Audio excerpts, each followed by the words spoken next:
Sa kaugnay na balita, konsultasyon sa pagbuo ng draft ng Bangsamoro Basic Law isinagawa sa Buluan, Maguindanao.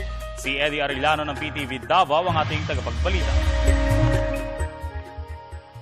Isinagawa sa Buluan, Maguindanao ang konsultasyon sa drafting ng Bangsamoro Basic Law sa pagtutulungan ng lalawigan ng Maguindanao at ng Mindanao Civil Society Organizations Platform for Peace.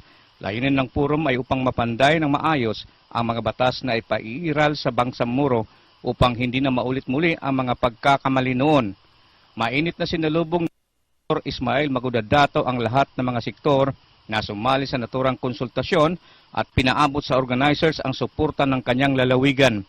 Hiningi naman ng gobernador na suportahan ng Bangsamoro government ang 8-point agenda sa kanyang lalawigan. 8-point agenda dito sa province ng Maguindanao na kung saan nag-iisa lang ang probinsya ng Maguindanao sa buong Pilipinas.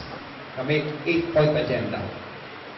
Tinalakay sa forum ang mga layunin at magiging trabaho ng Bangsamoro Transitional Commission at ipinalit ang putting the firearms beyond use at pagbalik nila sa normal na pamumuhay at ang lahat ng mga batas na ipaiiral sa Bangsamoro ay alinsunod dapat sa mga batas ng Pilipinas. Ang series of consultations and forums ay magpapatuloy sa ibang mga lugar na sakop ng ARM at sa mga lugar na ninanais mag-expand ang Bangsamoro. Para sa Telebisyon ng Bayan, kasama si Julius Masayon, Eddie Arellano.